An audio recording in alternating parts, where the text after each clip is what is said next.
Meghna Jain, your maths teacher. Today, our topic of discussion is number system. Number system, you all are familiar with numbers from the starting onward class. Yes, what are natural numbers? Natural numbers एक छोटे बच्चे को सिखाए जाते हैं. These are counting numbers. It starts from 1, 2, 3 and ends. It does not have any limit. It ends, it continues, and infinity is the limit to it. You know natural numbers, you all are familiar. You are good children, I know, and you know what are natural numbers. You also know what are whole numbers. जब natural numbers में एक और number zero add हो जाता है तो वो whole numbers बन जाते हैं. क्या बन जाते हैं? Right, whole numbers. So you all know what are natural numbers now and what are whole numbers. So what are integers? Can you see this number line? इसमें पॉजिटिव नंबर्स भी हैं और नेगेटिव नंबर्स भी हैं. तो positive और negative numbers को मिलाकर जो बनता है वो होते हैं इंटीजर्स. पॉजिटिव और नेगेटिव नंबर्स को मिलाकर बनते हैं इंटीजर्स. अब इन्हीं का ही हम अगर नेगेटिव ले लें, अगर 1 का नेगेटिव लेंगे तो वो 0 के एग्जैक्ट उसी डिस्टेंस पे होगा, -1. 2 का नेगेटिव लेंगे तो -2. 3 का नेगेटिव लेंगे तो -3. ये इनके नेगेटिव भी इंक्लूडेड होते हैं और इसका माइनस नंबर्स का भी कोई एंड नहीं होता. It ends to minus infinity और इंफिनिटी. अब students, you already know, you have done in it rational numbers. Rational numbers क्या होते हैं? Numbers which are in the form of p by q, which can be written in the form of p by q, are rational numbers. Rational numbers, तो क्या एक natural number rational number है? Yes, of course, because every natural number like 1, 2, 3, इन सबको हम by 1 लिख सकते हैं. 1 by 1, 2 by 1, 3 by 1. So it is a rational number. तो whole numbers भी एक rational number होते हैं, integers भी एक rational number होते हैं. So let us take some examples. Is 0 a rational number? Yes, it is a rational number because it can be written as 0 by 1. 2 is a rational number. It can be written by as 2 is to 1. 1 by 5 ये तो automatically एक rational number है क्योंकि इसका numerator और denominator दोनों integers है. इसमें लिखा है ना p and q are integers and q not equal to 0. Rational numbers में जो डिनोमिनेटर है वो 0 नहीं होना चाहिए. तो 3 by 0, is it a rational number? Yes, students, the answer is no, because here p by q की फॉर्म में, तो q is the denominator और डिनोमिनेटर इस केस में 0 है. So it can never be a rational number. -5. Is -5 a rational number? Yes, it can be written as -5 by 1. So it is a rational number. -3 by -5, is it a rational number? Yes, because the numerator and denominator both are integers. So it can be written in the form of p by q and it is a rational number. 9 by 7 is a rational number. So what about irrational numbers? Irrational numbers कौन से होंगे students? Irrational numbers वो numbers होते हैं जो rational number नहीं होते, जिनको हम p by q की फॉर्म में नहीं लिख सकते, वो एक irrational number है. Like numbers that are not rational are irrational. जो rational नहीं है, एक simplest definition irrational number की क्या है कि जो एक number rational नहीं है वो irrational है. Like अब इसमें 0 rational है तो वो irrational नहीं हो सकता. अगर हम इसको कहते 3 by 0, ये rational नहीं है तो that means it is irrational. वो क्या है? irrational number. जो रैशनल नंबर नहीं है वो इररेशनल है. इररेशनल की एक और डेफिनेशन है कि बेटा जैसे these numbers √2, √3, √4 आर इरेशनल। अब हम इसको आपको एक्सप्लेन करते हैं कि ऐसा क्यों है, कि वो इरेशनल क्यों है।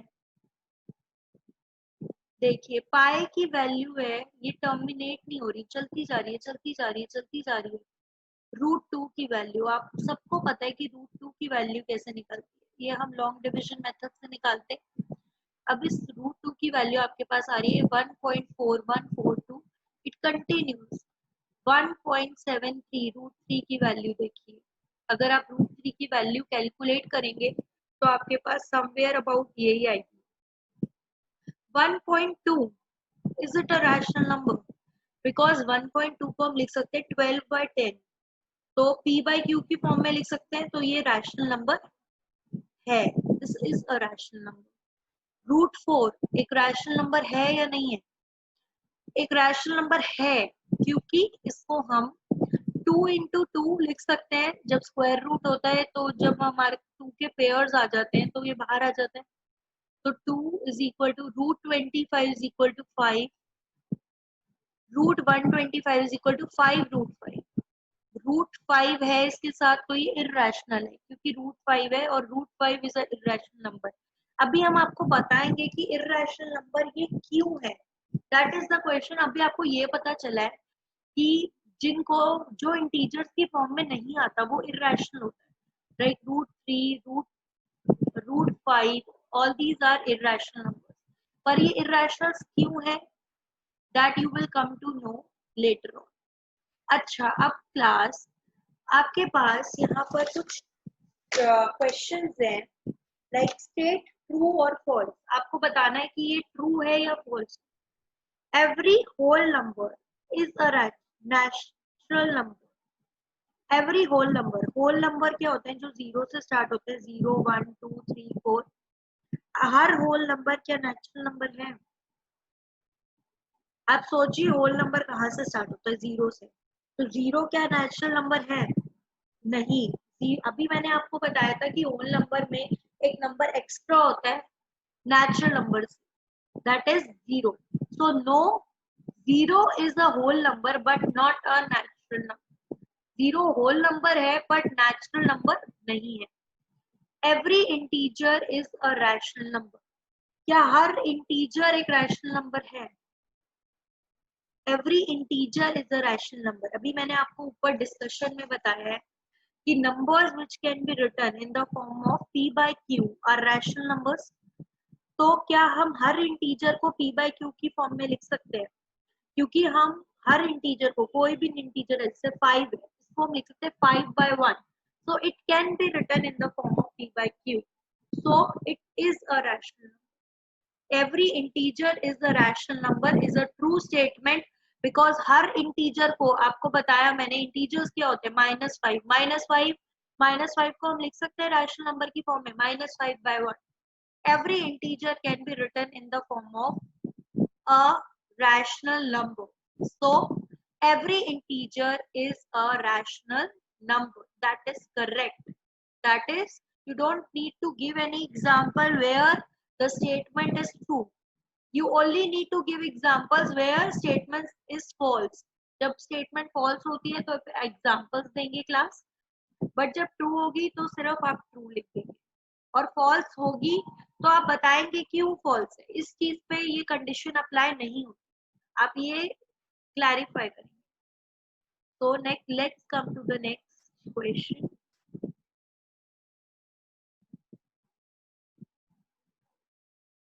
Every rational number is an integer. क्या हर एक रैशनल नंबर एक इंटीजर है? Every rational number is an integer. तो आप सोचिए कि सारे जो नंबर्स p बाय q की फॉर्म में लिख सकते हैं, यहाँ जिनको हम लिख सकते हैं, क्या वो इंटीजर्स हैं? क्या वो इंटीजर्स है? मतलब वो क्या वो माइनस नंबर्स या प्लस नंबर्स या जीरो में से ही कोई है? क्योंकि इंटीजर्स होते कौन से सेट ऑफ नंबर्स हैं जिसमें सारे होल नंबर्स होते हैं, 0 1 2 3 4 5, और उनके उनके नेगेटिव साइन होते हैं, -1 -2 -3, वो सारे के सारे इंटीजर्स में होते हैं। तो क्या एवरी रैशनल नंबर एक इंटीजर है? आप सोचिए कोई रैशनल नंबर जो इंटीजर ना हो। जैसे मैंने आपके पास एग्जांपल लिखा है 3/5। 3/5 एक रैशनल नंबर है क्योंकि इसको p/q की फॉर्म में लिखा और p और q दोनों इंटीजर्स है, तो ये रैशनल नंबर है। But it is not an integer. Why? Because integer कौन से सेट ऑफ नंबर्स होते हैं? इंटीजर तो होते हैं -1, -2, -3 या 0, 1, 2, 3। सारे पॉजिटिव नंबर्स होते हैं। जो होल नंबर्स होते हैं उनके नेगेटिव वो सारे के सारे इंटीजर्स में आते हैं। तो ये एक इंटीजर नहीं है। This is not an integer but it is a rational number. So every rational number is an integer is false it. So it is false. So it is false. Every natural number is a whole number. क्या हर एक natural number whole number है? Natural number में कौन कौन से आते हैं? 1, 2, 3, 4, 5, 6 ऐसे स्टार्ट होते हैं। It ends to infinity. तो हर एक नेचुरल नंबर होल नंबर में तो आता ही है, क्योंकि होल नंबर तो 0 से स्टार्ट होते हैं। 0, 1, 2, 3, 4, 5। तो होल नंबर्स के पास बल्कि एक नंबर एक्स्ट्रा है, दैट इज 0। नेचुरल नंबर सारे इंक्लूडेड होते हैं whole numbers. There is no natural number which is not a whole number. सारे नेचुरल नंबर्स होल नंबर्स। ठीक है, so every natural number is a whole number is a correct statement. Yes, every integer is a whole number. क्या हर एक integer whole number होता है? Consider negative integers. हर एक integer whole number है। आप देखिए नेगेटिव इंटीजर्स -5, क्या वो होल नंबर है? होल नंबर कहाँ से स्टार्ट होते हैं? 0, 1, 2, 3, 4, 5। तो -5 is not a whole number. Consider कोई भी नेगेटिव इंटीजर, हम इसमें एग्जांपल दे सकते हैं हम किसी भी नेगेटिव इंटीजर का, that it is not a whole number, so it is false. So we will write it is false. Class, have you understood till here? Are you confident to solve such kind of questions? All of this work has to be done in the register maintained by you. बेटा आपको एक maths का register maintain करना है जिसमें आप ये सब काम करेंगे, और आप प्लीज एक बहुत अच्छा इंडेक्स मेंटेन करेंगे। उसके बाद उसको प्रॉपरली जो भी क्वेश्चंस होंगे उनको प्रॉपरली हाईलाइट करेंगे, क्वेश्चंस को ब्लैक से लिखेंगे, और जो आप नॉर्मल आंसर्स लिखेंगे उनको आप ब्लू से लिखेंगे। That is how I make you do the work. और जो हेडिंग्स होंगी उनको अंडरलाइन करेंगे प्रॉपरली। आप ऐसे काम करेंगे। Let this is your first assignment for today. Please start doing this assignment. आप यहाँ तक करेंगे, उसके बाद I will give you the further guidance how to maintain your copy and everything I'll tell you. Okay, bye for today class. Thank you very much. Okay students, bye. Stay healthy.